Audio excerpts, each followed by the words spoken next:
Louvado seja nosso Senhor Jesus Cristo, para sempre seja louvado. É com muita alegria, esperança e muita fé que estamos começando mais um encontro de família com o programa Uma Família Igual à Sua.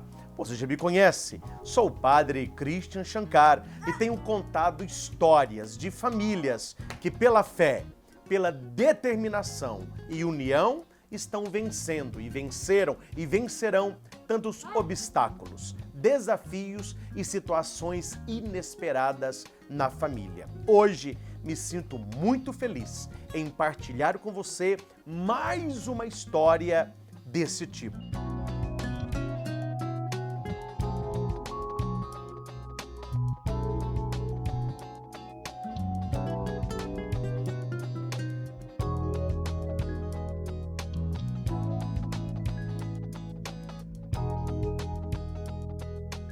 Estou aqui com uma família que tem uma bela história de superação e de fé para partilhar conosco.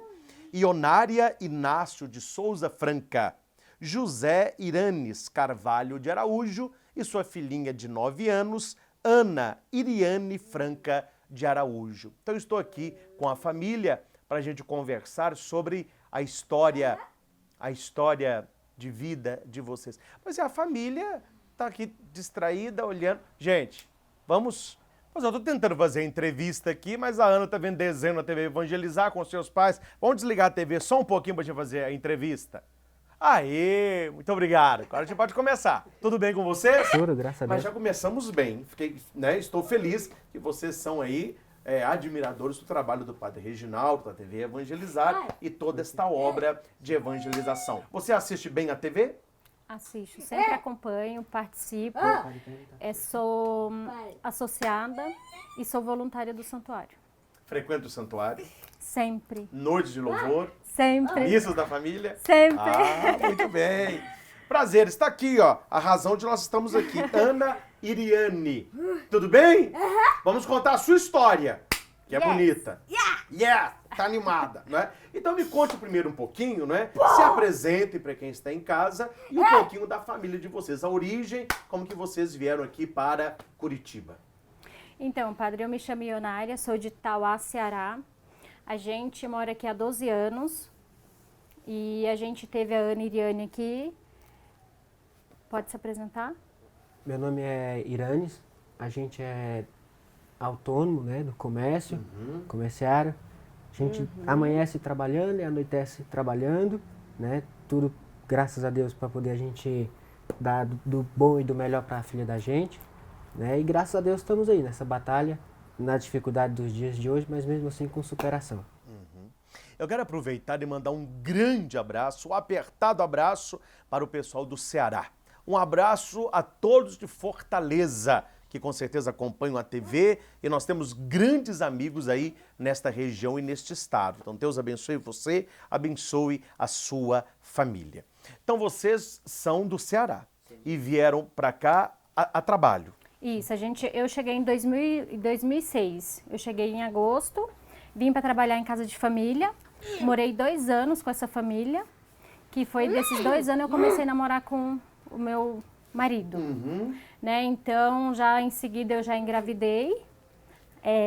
A gente já foi eu engravidei antes de eu casar, né? Sim. A gente namorava. E aí ele falou assim, nega, vamos, que essa maneira é a gente, como a gente se chama. Ele falou assim, quando for para você ganhar neném, você já vai parar de trabalhar, fica no seguro. Quando a Ana tiver com um aninho, você vai trabalhar comigo. Né, que ele já trabalhava no comércio também, ele já tinha banca. E aí foi isso. Eu parei de trabalhar fora para trabalhar com ele e cuidar da Ana. Sim. Só que nisso a gente ainda não sabia de toda a luta da Ana que ia ser, né? Que no futuro ela ia ser uma criança especial, que a gente não sabia. Eu só vim saber, na verdade, 3 dias antes dela nascer. Sim. Né? Então foi difícil pra gente. Mas assim, eu acho que quando a gente tem Deus e tem fé, a gente supera, né? Eu acredito que não é fácil. Para mim foi difícil. Às vezes a gente fala assim, eu aceito a Ana como ela é. Sim, hoje eu aceito.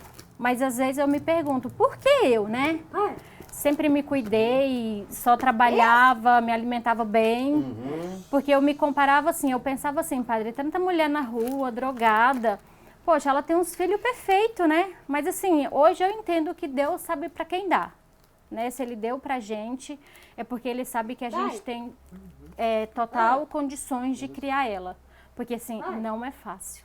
E eu não a conheço, estou a conhecendo aqui, mas com certeza, além de ser especial no seu ser, é uma pessoa especial na vida de vocês. Com certeza. E assim, a gente aprende com ela todo dia, né? A gente fica, às vezes as pessoas ficam reclamando da vida. E assim, a Ana, ela luta todo dia para viver. Porque assim, a gente, que nem ela tem hidrocefalia desde o nascimento, né? Sim. Agora a gente descobriu que ela tá com uma doença vascular cerebral. Então, a gente não esperava isso. A gente aprendeu a lidar, a conviver com a hidrocefalia dela. Sim. Que é uma doença que para nós era um bicho de 7 cabeças. Hoje não, né? A gente conhece muita gente, a pessoa tem uma vida normal. Então, assim, descobrir hoje que ela tem uma doença vascular cerebral, isso sim é grave, né? Mas assim, é indo na igreja, é pedindo, é louvando e agradecendo a Deus, que assim, eu penso que Ele não vai deixar... vamos dizer assim, Ele não vai deixar, Ele não vai me abandonar nessa hora. Sim. Né? Então, assim, ela já passou por mais de 30 cirurgias e eu acredito que essa 31 cirurgia Ele não vai me abandonar nessa hora. Então, assim, eu creio e eu confio. E o nosso primeiro encontro, lá no santuário, Foi numa missa do Senhor. o que eu te falei? Eu tava chorando. Pode contar isso, pode contar à vontade. Eu tava chorando. Eu falei assim, padre, eu quero que você dê uma benção na minha filha. A gente descobriu, naquela mesma semana a gente descobriu que ela estava com a doença vascular cerebral. E você falou assim, filha, primeiro, vamos parar de chorar? E eu assim, muito assustada. Parei de chorar, você abençoou. Aí você falou assim, olha, na próxima vez que a gente se vê, você vai dar um testemunho que ela tá curada. Hoje eu não vou dizer que ela tá curada, né? Ela vai passar pela cirurgia agora no final do mês. Mas assim, eu tenho fé em Deus que eu vou dar esse testemunho que ela vai estar curada. Sim. Esta pergunta, por que choras? É bíblica. Foi Jesus que perguntou para Maria, que era Madalena, na sua ressurreição. Mulher, por que choras? Então, quando ela veio trazendo a sua filha para uma bênção, a primeira coisa que eu disse para ela, para de chorar. O choro, o medo não combina com a fé. E quando Jesus diz para Maria, por que choras? Ou seja, o que você está chorando? Eu estou contigo, eu estou do seu lado, eu passei pelo meu calvário e eu estarei do seu lado para passar com o seu. Então, talvez você que está conosco nesta programação, você tem motivos de sobra para o choro, mas que o seu choro não seja maior que a sua fé. Coisas grandes Deus reserva para aqueles que nele confiam e buscam nele a sua força. Eu estava vendo aqui um álbum. Vamos primeiro por partes, né? Porque a gente já vai entrar no... que é a festinha dos 5 anos. É a única festinha Foi. até hoje. Não é? Essa aqui é o álbum? Então, toma. As outras ela estava na UTI ou internada, Sim. de pós-cirúrgico ou para fazer cirurgia. Algo bom que eu ouvi, nós temos duas palavras que nós podemos seguir. A palavra dos homens e a palavra de Deus. A palavra dos homens para este casal não foi nada animadora. Era para Ana hoje estar no estado vegetativo, se fosse somente pela medicina. Então eu gostaria que você relatasse para nós um pouco o nascimento dela e esse processo que você me contou resumidamente, de lutas atrás de lutas, para que ela pudesse chegar até hoje feliz, sorridente, aí vencendo a cada dia. Então, padre, minha gestação foi uma gestação bem tranquila, né? Não tive nenhuma intercorrência, nada. Ela nasceu de 37 semanas, de parto normal. Então, assim, quando foi 3 dias antes dela nascer, na verdade, ela nasceu no dia 27 de outubro. E aí, 3 dias antes dela nascer, eu acordei assim, eu tava tão angustiada, chorando. E eu falei pro meu marido, nessa época a gente morava no bairro do Boa Vista, e eu falei pro meu marido, eu vou fazer uma ecografia. A gente até brigou por causa disso, porque eu já tinha feito uma ecografia no início do mês, e quando foi no dia 24 eu quis fazer outra. Ele disse, nega, você já fez, a Ana tá bem. Eu falei, não, eu quero fazer. Mas assim, eu acho, padre, que era Deus me preparando naquele exato momento. Então, eu fiz a ecografia, era umas 5 horas da tarde, numa sexta-feira, aqui no centro. E a médica falou assim, você tá só? Você tá com um acompanhante? Eu falei, não, eu tô só. Eu falei, doutor, o que está acontecendo? Eu sei que tem alguma coisa que você não quer me dizer, mas pode falar, eu sou forte. Ela disse não. Eu falei, não, pode falar. Aí, até nesse período, nesse tempo, uma prima minha chegou. E aí ela falou assim, olha, sua neném tem um problema na cabeça. Eu falei, mas como assim, né? Eu sempre junto, levei minhas outras ecografias e dava que minha filha era perfeita, normal. Ela disse, olha, daqui 3 dias sua filha vai nascer. Então, padre, assim, era uma alegria de saber que minha filha ia nascer daqui 3 dias, porque era tudo que eu queria. Sim. Mas, assim, aquele medo de saber o que minha filha tinha. Porque ela só falou assim, sua filha tem um problema na cabeça, a gente não tem como saber o que é. Então, assim, se der tempo, você faz uns exames, se não, segunda-feira você vai ter ela. Então, voltei para a banca, ele estava trabalhando, e assim, na hora que eu desci do ônibus, eu estava chorando. Ele falou, nego, o que aconteceu? Eu falei, nego, nossa filha tem um problema na cabeça. Aí ele começou a chorar, eu falei, a gente não sabe o que é. Então, eu fiquei aqueles 2 dias angustiada, só chorando. Quando foi no domingo à noite, eu já comecei a sentir dor para ter ela. Quando foi na segunda-feira, ela nasceu. Então, todos os médicos disseram que eu era louca, que minha filha era perfeita. Minha filha chorou no nascer, nasceu de 37 semanas. Só que aquilo ficou. E aí eu saí da maternidade, vim para casa, eles me liberaram com 3 dias. Só que assim, padre, eu falo que eu salvei a minha filha, porque se eu dependesse dos médicos, eu não sei se eu teria a Ana Iriane com eles. Então, assim, passou 10 dias, passou 15 dias, ela só dormia, ela não comia. Então, ela começou a perder muito peso, ela nasceu com 3,5 kg. Então, com 15 dias, ela estava pesando 2. Então, ela perdeu muito peso. Sim. Ela começou a perder peso porque ela só dormia, ela não comia. Então, comecei a ir no posto e todas as médicas diziam, sua filha não tem nada, sua filha não tem nada. E assim, eu sou muito de perguntar, eu sou muito curiosa. Eu falo que o que salvou a Ana Iriane foi minha curiosidade. Não, coração de mãe não engana. Né?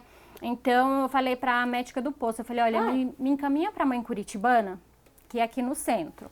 Porque já tinham me falado que era um centro que apoia um monte de mães e que tem várias especialidades. Então, assim, padre, na hora que eu coloquei o pé lá dentro, eu falei assim, é daqui que eu vou procurar a cura da minha filha. Então, assim, na hora que eu entrei na sala, tinham 12 especialistas, né? Então, tinha neuro. Na hora, o ortopedista falou assim, ela tem uma hemiplegia do lado esquerdo. Até então, ninguém nem sabia, porque ela nasceu fazendo figuinha no dedo. Aquilo eu achei estranho, porque todas as crianças que estavam no quarto não faziam figa. E por que a Ana nasceu fazendo figa? Ela nasceu fazendo figa e com o bracinho aqui. Então, porque ela já nasceu com hemiplegia. Então, aí a mãe curitibana, a médica falou assim, mãe, o que você acha que ela tem? Eu falei, olha, eu não sei, eu só sou mãe, eu não sou médica. Então, assim, eu sei que minha filha tem alguma coisa. Eu vim aqui porque eu quero saber o que ela tem. Então, assim, aí eu levei as ecografias que não tinham dado nada e levei a última. Ela falou, então vamos fazer uma ecografia na cabecinha dela no Pequeno Príncipe. Aí, no dia seguinte, ela já fez, eu levei, isso ela tinha 2 meses. E aí a gente fez a ecografia e apareceu uma manchinha. Aí eu levei na mãe curitibana, nessa mesma médica que me acompanhou desde a primeira vez. Ela disse, olha, apareceu uma manchinha, mas pode ser uma malformação, pode ser um sinal. Eu falei, doutora, eu quero certeza se minha filha tem ou não tem alguma coisa. Ela disse, então vamos fazer uma tomografia. Você tem plano de saúde? Eu falei, não tenho, mas peça que eu pago. Por isso que eu falo, padre, assim, a gente trabalha em banca só para Ana. Porque assim, se eu não trabalhasse numa banca, se eu não tivesse condições de pagar uma ecografia, e se tivesse que esperar 1 ano pelo SUS, Sim. minha filha teria sobrevivido? Eu não sei. Posso dar só uma pausa? Ela terminou com uma pergunta. Minha filha teria sobrevivido? Para os médicos, a Ana teria sobrevivido? Para a cabeça de muitas pessoas, uma criança que nasce normal para os médicos, depois vai se manifestando algo, ela teria sobrevivido até hoje? Nós vamos para um pequeno intervalo para você pensar quantas vezes você tem problemas na sua família bem menores e você desiste de lutar antes da batalha começar. Aqui tem um casal que enfrentou problemas graves, notícias graves, mas nunca desistiu de lutar. E nós vamos exibir agora rapidamente, né, antes do intervalinho, algumas fotos que eu vi muito bonitas dela pequenininha, ela de neném, que é o sonho de todo casal, ver o seu filhinho chegando, a sua filhinha chegando. Depois dessas fotos, pegando no intervalo, nós voltamos já já para aprofundarmos nesta história e onde que entrou a fé e a superação do casal. Nós voltamos já já.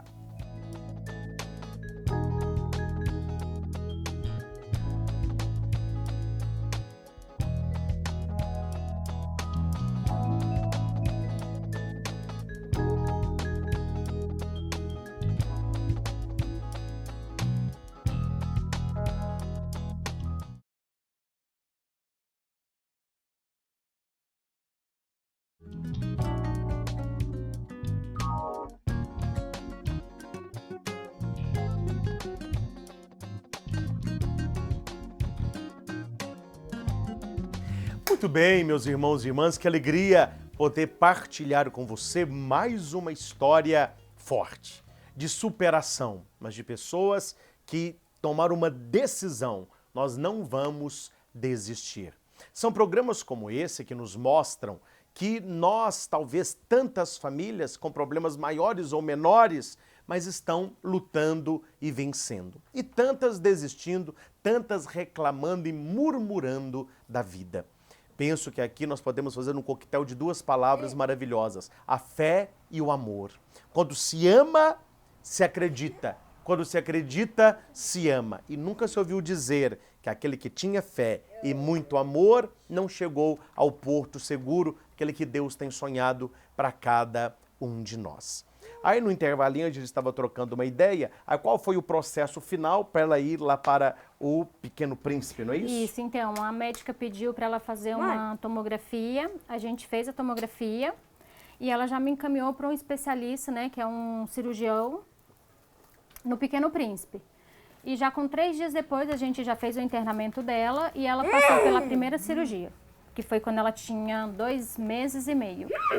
Então, assim, o diagnóstico de hidrocefalia, o médico disse, vamos fazer a primeira cirurgia, vamos drenar todo aquele líquido que tem no cérebro dela. A gente vai fazer um curativo, no dia seguinte a gente vai tirar o curativo. Se não crescer, porque forma como se fosse uma bexiguinha de água em cima da cabeça dela. Então, se não crescer, foi uma má formação, a gente drenou, beleza. Agora, se crescer, a gente tem que colocar válvula. Então vem toda aquela angústia, ai, tomara que não precise. Então amanheceu o dia, tiraram o curativo, veio aquela triste notícia, que a Ana Iriane tinha hidrocefalia. Então já com 2 dias depois, ela já fez outra cirurgia para poder colocar a válvula. Então assim, nessas 30 cirurgias, na verdade, foi por causa que a válvula obstruía, ou então ela tinha uma infecção. Ela pegou muita meningite, a gente ficou quase 1 ano só na UTI. Tomando muita medicação forte, e a bactéria não saía. Aí tinha que ficar sem válvula, mas aí tinha que ficar com o dreno para fora. Então vocês foram colhendo pequenas vitórias uma atrás da outra, vivendo cada dia Isso eu no hospital com ela e o pai dela trabalhando. Então assim, às vezes até o padre fala que... você ser, como se diz, como é que ele fala? A pessoa ter castidade. No casamento é isso. Hoje eu entendo o que é essa palavra, porque foi o que o meu marido viveu. Eu fiquei 4 anos no hospital e ele fora. Meu marido só ia nos visitar à noite. Então o médico da Ana fazia uma cartinha, deixava na recepção, que seu José poderia entrar a partir das 11 horas. Porque na época a gente trabalhava em outra banca que era das 6 da manhã às 11 da noite. Então eu falava pro meu marido, passa em casa, toma banho e vem ver a gente. Então assim, quando dava pra ele ia, quando não dava, eu entendia, porque assim, alguém tinha que trabalhar, eu não poderia trabalhar. E assim se passou os 4 anos eu dentro do hospital. Então assim, padre, é triste você conviver no hospital, assim, você vê muitas crianças indo, e aí você fica pensando, será que a próxima vai ser a minha? Né? Você fica pensando, não tem como não pensar, né?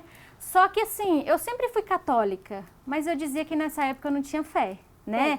Deus estava me mostrando que a Ana vinha para mudar nossas vidas, mas eu dizia assim que Deus não existia, porque primeiro era uma coisa que eu nunca pensei em me casar. Eu falava assim, eu não quero casar, eu quero trabalhar, quero estudar, quero viver bastante para depois pensar em me casar, né?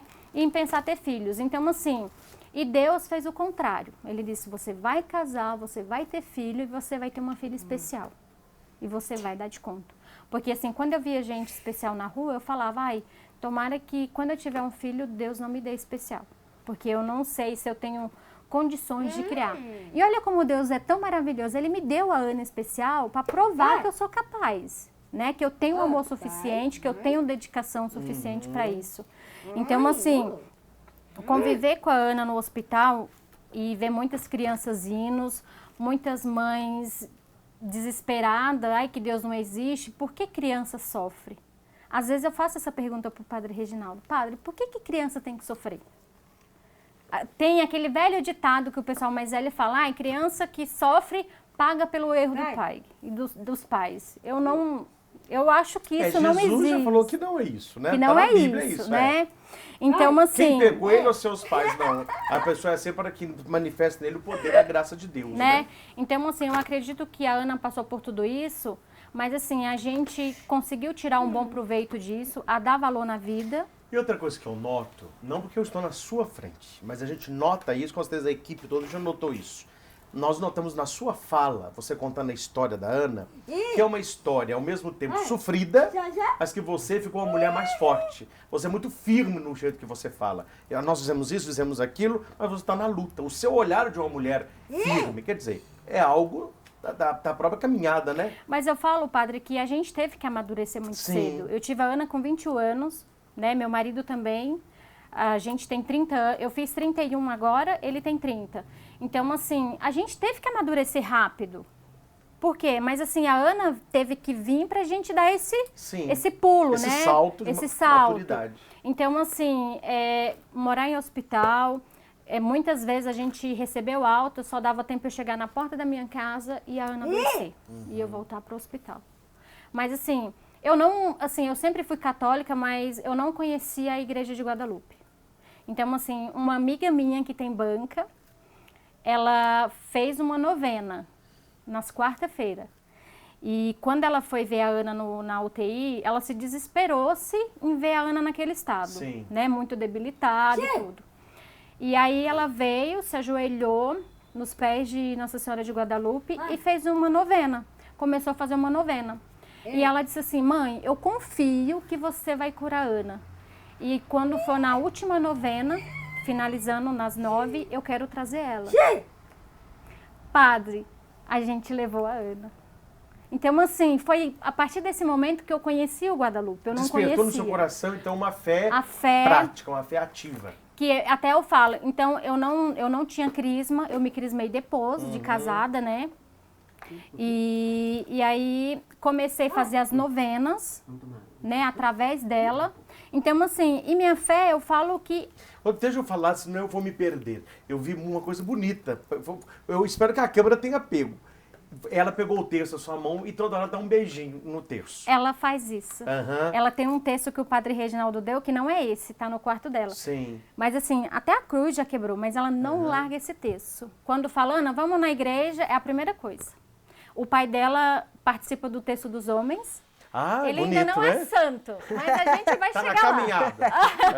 Eu falei que você não te cortando, mas uma coisa que eu penso ser interessante partilhar com quem está em casa, porque eu não vou dizer nem nome nem local, mas eu já atendi mulheres na sua situação, com enfermidades mais graves ou não, que quando o marido, vocês não eram casados ainda, não é isso? Quando ele descobriu que a filha ou filho dele ia ter algum problema, ele sumiu. Abandonou a mulher com o filho. Qual é o segredo que você tem no seu coração? O que aconteceu na sua vida? Pelo que eu estou vendo aqui, você é muito presente, trabalhador, não é? Qual é o segredo de você assumir a sua esposa e essa filha, não é? Que também é um presente para vocês? E não pensar em sumir nesse mundo. É que é um compromisso que, assim, tem que se ter, né? Porque, a partir do momento que vem, que seja uma criança com necessidades especiais ou não, você tem que receber, acolher, já que veio de Deus, a gente tem que aprender a lidar. Porque, na verdade, a gente aprende no meu caso, eu aprendo com a Ana Iriane. Ela passa na rua, ela cumprimenta pessoas que você vê todo dia e não dá nem bom dia nem boa tarde, ela dá o oi da forma dela. Sim. Ela fala palavras de 2 sílabas do jeito dela. Então, assim, não é eu que estou criando ela, não é eu que estou ensinando ela que me ensina todo dia. Uma menina simples, com as dificuldades que a gente passa hoje. Todo momento ela está sorrindo, não tem tristeza para ela. Eu passo muito pouco tempo em casa, só os domingos ou feriado. Então, assim, ela já vai me acordar com um brinquedo na mão querendo brincar.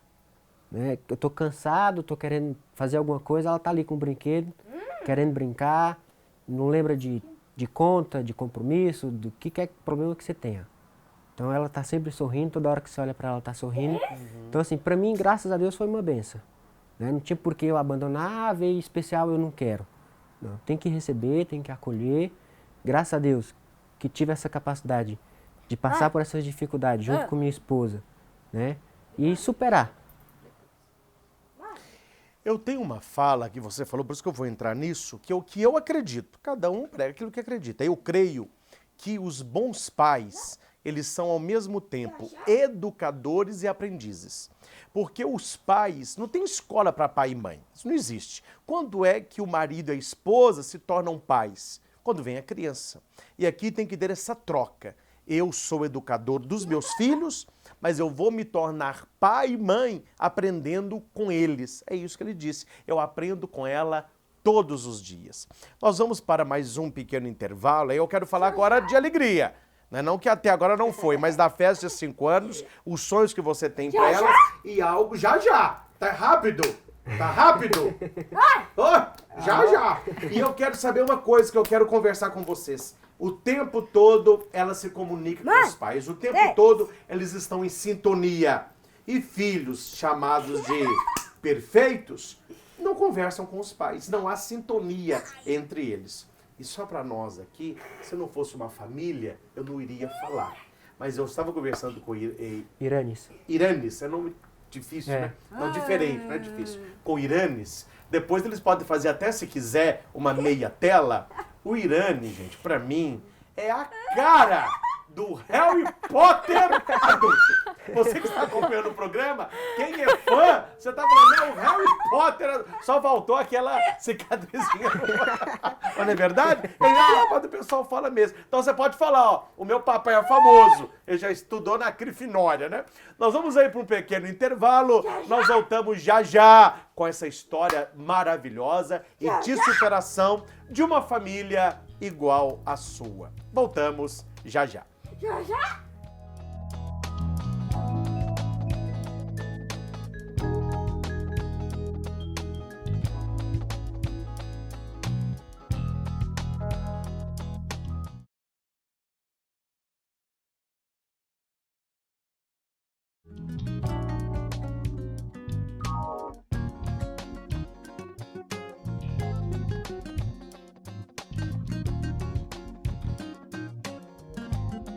Muito bem, meus caros, mais uma história maravilhosa de dificuldades, mas também de superação e, acima de tudo, cumplicidade.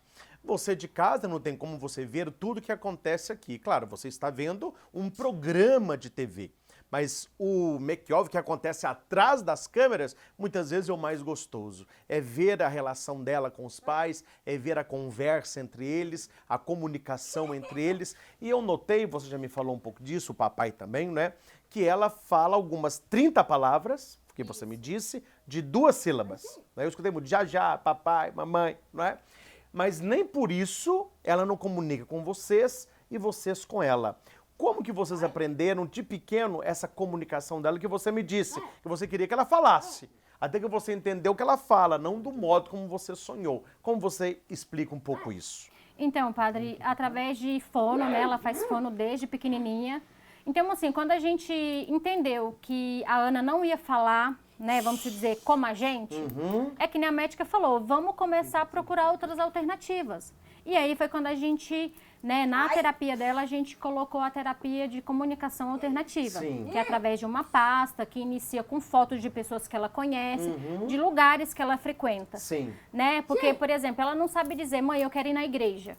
Mas aí ela vai mostrar a figura para a pessoa. Eu e o pai dela, a gente entende tudo que ela quer dizer, né? Então, assim, mais para as pessoas lá na banca, por exemplo. Se bem que nossos clientes também conhecem ela. Então, assim, quem convive com ela sabe que ela tem a dificuldade, mas, assim, a Ana, ela é muito expressiva, né? Ela se vira, se ela quer comer, se ela quer tomar, ela se vira, né? Então, assim, ela faz comunicação alternativa, só que, assim, a comunicação alternativa que a gente quer que ela faça, né, que ela vem fazendo, porque, assim, a gente tem que criar a Ana para o mundo. Eu não sei se eu vou primeiro, se o pai dela vai primeiro, se ela vai primeiro. Então, assim, se eu vou primeiro, a Ana tem que aprender a se virar, né? A se vestir, a passear no lugar que ela quiser. Então, assim, a comunicação alternativa, para a Ana, resolveu ir muito. Né? Mas é que nem o médico fala, assim, a Ana não era para falar nada. É que nem ele fala, Ana é um milagre. Não tem como não explicar, né? Porque, assim, a gente vê que no cateterismo que ela fez, a parte mais afetada é a parte da comunicação. Mas uma coisa que eu noto, você até comentou isso comigo, mas é bom para quem está em casa entender também. Vamos falar a palavra dificuldade ou a limitação da comunicação é dela para nós. Mas a comunicação nossa para ela entende perfeitamente. Eu noto aqui, a gente fala, ela entende, a gente pede, ela pega a ficha, olha, devolve, não é? Agora, conta pra nós, eu não vou deixar passar. Essa eu não vou deixar passar. De quê? Porque ela disse algo, eu sou fã do médico agora, não conheço não, mas parabéns ao doutor. Esse joga no meu time. Quando a mãe diz pro médico assim, doutor, eu queria uma filha perfeita. O que o seu médico disse pra você? O nome dele é o doutor Adriano Maeda. Doutor Adriano, minha saudação. Então, ele chegou pra mim e falou assim, dona Ionária, você é perfeita? Eu fiquei assim, eu tomei um susto, Tirou né? seu chão. Tirou meu chão. Porque assim, padre, nós não somos perfeitos, né? Aí ele falou, eu entendo o que você quis dizer, Ionari, que você queria que a Ana falasse. Mas assim, a Ana não fala, mas ela vai ter outras habilidades. E a Ana vai se comunicar de outra forma. Né? Na questão de você querer a Ana perfeita, é a relação, você sabe dançar, você sabe fazer tudo? Não, todo mundo tem suas limitações, todos nós. A Ana não é diferente de nós. Né? É que nem a TO dela fala. Sim. Né? A dificuldade da Ana de comunicar. A Ana, ela não é difícil de se comunicar com ninguém. É as pessoas que não entendem. Mas Somos você nós. me disse algo que uma definição, não é porque tanta coisa que vem na minha cabeça, o programa não dá para falar tudo, mas uma definição que eu tenho da minha vida e das pessoas, que todos nós, eu, você, Ana, nós somos perfeitamente imperfeitos. Uma coisa é a perfeição na nossa cabeça, outra coisa é a perfeição que se realiza na imperfeição da nossa realidade. E os pais estavam me contando que essa imperfeição da Ana, nessa deficiência que ela tem uma perfeição que a maioria das pessoas não tem mais. Ela se interage com as pessoas que ela não conhece. Ela cumprimenta todos e principalmente mendigo. Não pode ver um mendigo, né? Quer dizer, não tem essa questão de seleção, não é preconceito. Ela se interage, quer dizer, é uma pessoa que quer se interagir com as pessoas. E as pessoas na banca todo mundo conhece. Padre, ela conhece todo mundo só pela voz. Né? Assim, nossa banca de jornal, a gente vende muito cigarro. Então os clientes chegam por detrás da banca e falam, oi, Ceará. Ela já sabe. Então, por quê? É que nem toda as terapeutas dela falam, a Ana, ela tem um cognitivo muito bom. Sim. Né? Ela entende. A questão é o ser humano entender eles. Porque assim, aí é que vem a questão da inclusão, né? A gente fala da inclusão, padre, mas sempre vai existir as pessoas que não aceitam. Né? Eu já tive dentro do Santuário de Guadalupe, estava eu, meu marido e a Ana, e uma mulher simplesmente falou assim, eu não vou assistir a missa aqui porque ela não para. Vocês não deveriam estar na igreja com ela, ela é especial. Padre, aquilo me doeu tanto, mas eu não deixei de ir. Sim, deveria ser o contrário, né? É difícil, assim, às vezes a gente vai com ela, porque, assim, às vezes um adulto, né, vamos dizer, a missa do Padre Reginaldo, por exemplo, ele fala, né, eu gosto. Meu marido fala, o padre fala muito. Então, assim, às vezes o adulto se sente incomodado porque é uma missa longa. Você imagine eles. Então, assim, a mulher falou isso pra mim, eu fiquei bem magoada. Meu marido falou assim... Só eu vou ter que entrar aqui. Eu tenho que entrar aqui, porque esta é uma tese. Aí vocês vão me desculpar a franqueza. E o pessoal que vai editar o programa não corta isso não, é para pôr isso aí no ar. Falta na nossa igreja o sentimento de acolhida. Se a igreja não mudar essa toada, nós vamos continuar perdendo fiéis. As pessoas não sabem acolher dentro da igreja. Por isso que teve que criar a tal da equipe de acolhida. Isso é uma vergonha. Por que tem que ter equipe de acolhida? Porque os fiéis não são acolhedores. Então nós temos que aprender isso. Eu não vou contar aqui, mas eu já tive experiência no meu tempo de seminário de não ser acolhido dentro da própria igreja quando eu precisei. Então você que é católico, você que vai à missa, você que frequenta a sua comunidade, faça o que o Papa Francisco está nos pedindo. É pedido dele, sejamos acolhedores. Suponhamos, vou dar um exemplo aqui que talvez outro padre não ia falar. Você está numa igreja, a Ana está do seu lado, ela corre para um lado, ela grita, já, você não vai participar de uma missa rezando. Mas ali, você como cristão católico, você vai dizer a Deus, então a minha missa vai ser estar do lado dela. A minha oração é o já dela. Eu vou acolher a mãe e falar com a mãe, olha, se precisar de mim, eu estou aqui, quer uma água, quer uma cadeira, se ela quiser. Isso é acolhimento. Nós precisamos fazer o que Jesus disse. Eu não quero sacrifício, eu quero misericórdia e acolher as pessoas naquilo que elas são. Eu penso que nós precisamos caminhar muito ainda nessa questão de acolher bem as pessoas dentro da nossa igreja. E isso, os nossos irmãos evangélicos estão ganhando fiéis porque lá eles são bem acolhidos. Lá eles são abraçados, lá eles são aceitos. Aqui é uma frescura que ninguém aguenta. A fulana de tal não pode. Isso aqui eu não quero. Enquanto for assim, o Senhor não estará muito feliz com tantos. Uma historinha rapidinha aqui, eu sei que o nosso tempo está correndo, mas uma senhora lá de Divinópolis não gosta do Padre Christian. Ela não gosta do Padre Christian. E por que ela não gosta do Padre Christian? Porque eu conheci uma vez no supermercado uma prostituta. E ela estava comprando um ovo de Páscoa. E ela chegou perto de mim e disse assim, ô padre, o senhor não me conhece, mas eu não vou nem me apresentar, mas eu assisto o senhor no YouTube. Eu posso tirar uma foto? Falei, pode. Aí abracei, ela fez um selfie. E eu a convidei, falei, olha, final de semana agora é Páscoa, participe conosco. Ah não, padre, eu vou ver se eu vou. Eu não sabia quem ela era, né? Também não interessa, uma pessoa que veio tirar uma foto, eu tenho que acolher. E não é que ela foi na missa? Quando eu estava começando a missa, eu a vi num canto assim, encostado na parede, né? Aí que eu notei que ela era, né, uma prostituta, porque a roupa, assim, a gente notou as pessoas. E eu notei que na hora da homilia eu não a vi mais. Eu não a vi mais. Falei, não tem como interpretar o que aconteceu. Numa outra oportunidade, alguém me disse, falou, padre, numa das suas homilias, fale sobre a acolhida na igreja, o respeito na igreja. Eu falei, o que aconteceu? Estava perto de nós uma mulher, até muito feliz. Ela comentou lá com alguém que gostou muito do senhor, o senhor a acolheu, etc. Mas que durante a missa, alguém ficou olhando para ela e apontando e criticando. Ela se sentiu humilhada e saiu. Esta senhora que fez esse papelão veio até mim depois dizendo, falou, padre, eu fiquei assim quieta na missa porque o senhor não sabe qual o tipo de fiel que está frequentando aqui. Aí eu fui obrigado a falar, falei, olha, então a senhora para de rezar terço.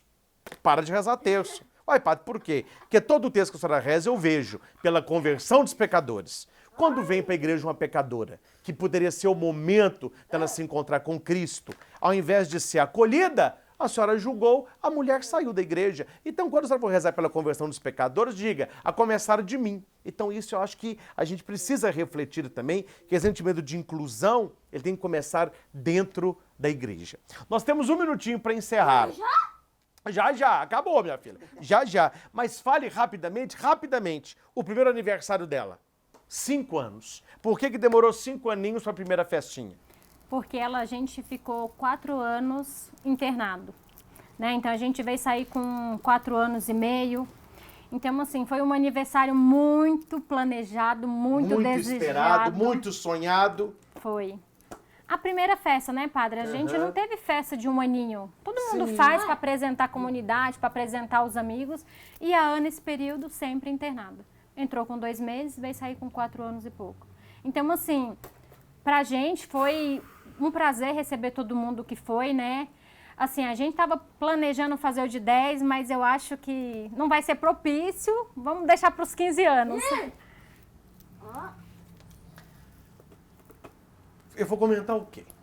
O que você que está comigo agora quer que comente com uma família que esperou 5 anos para fazer uma festinha de aniversário e fez bonito? Porque eu vi o álbum, você vai ver algumas fotos aí agora. É aquilo que eu sempre digo, meus caros. Precisamos festejar a vida para que o remorso não nos visite também na hora da morte. Festeja a sua família. Festeje o seu marido, a sua esposa, o seu filho. Não deixe passar uma festa de aniversário em branco. Não precisa fazer festa. Se você não quer fazer festa, eu tenho certeza que no aniversário dela, vocês fizeram, pelo menos onde ela estava, uma ação de graça ali. É aniversário dela. Nós precisamos fazer isso. Festejar o dom da vida das pessoas que estão e que fazem parte da nossa história. Olha, quero agradecer muito vocês abrirem a casa de vocês para partilharem a história. Fiquei feliz de te conhecer, tá bom? Acabou a entrevista, já já. Você gostou? Sim. Gostei? Então valeu a pena. Se valeu a pena, olha, quero dizer que eu aprendi muito também com ela, com a alegria dela, com a satisfação de vocês e com a força que vocês têm. Eu quero encerrar com aquilo que a médica lhe disse, repetindo o que ela disse para você que está conosco. Ninguém nasce por acaso. Precisamos ter paciência para entender qual a missão do outro no mundo e na nossa vida. Esse casal está aprendendo a cada dia. Sejamos como o papai, que ele disse, eu aprendo mais com ela do que eu ensino. Sejamos mais humildes, abramos o nosso coração e vamos fazer na nossa família este aprendizado diário. O que o outro está acrescentando na minha vida do jeito do outro. O que o outro está comunicando para mim, talvez igual a Ana, sem palavras. Talvez o seu filho fale perfeitamente, mas ele fica no quarto, ele não fica em casa, ele só fica no WhatsApp. Quem sabe que isso também não é uma comunicação oculta, mostrando para os pais que algo precisa ser mudado. Pais, educadores e, ao mesmo tempo, eternos aprendizes. Deus os abençoe. Amém. Muito obrigado por esta nossa conversa. Espero revê-los também lá em Guadalupe. Tá bom? Com certeza. Grande abraço. Tchau. Deus abençoe. Amém. Acabou a entrevista. Fala já já. Já já? Isso, eu gosto assim, você queria mais. Eu também. Gente, um grande abraço. Agora você pode voltar a assistir a TV, porque agora acabou o programa. Beijão, gente. Muito obrigado, muita força e muita fé. Tchauzinho.